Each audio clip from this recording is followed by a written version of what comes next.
The following is a presentation of the Belly Up Sports Media Network. Now up to bat, Oneil Cruz, of course, breaks his ankle in a slide into home plate late last weekend, following many words shared between the two sides and some potential fisticuffs going out onto the field. Brandon, was this the most pointless bench clearing ever?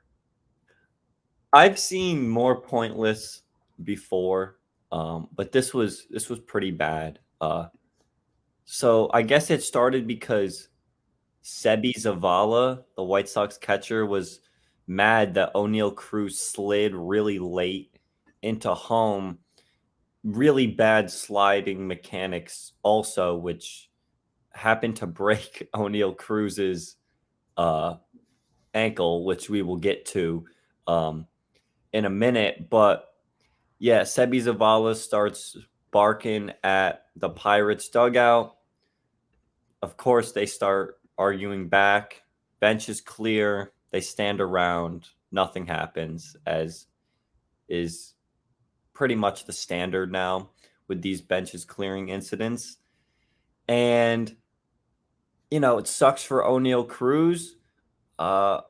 But I feel like it was an injury that could have been avoided with either a better slide or just choosing to not slide at all, knowing that he was pretty much dead to rights there at the plate.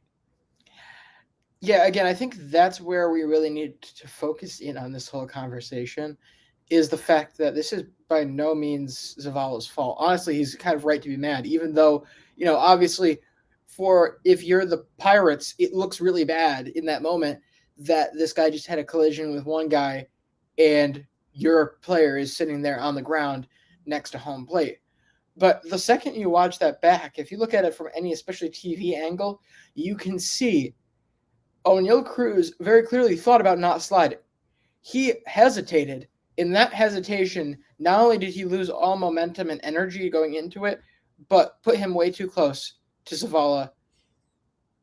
The entire wound was self-inflicted. Like, I obviously feel for the guy, but when the whole wound is self-inflicted, you can't have this type of scene being made because it just looks ridiculous. Well, not only that, it kind of reminded me of, and I'm sure a lot of basketball players know this of feeling, and you certainly see it a couple times a year, whether it's college or the NBA, where it's like you're on your own on the fast break and you can't make up your mind whether you want to lay up the ball or dunk it, and you end up completely missing.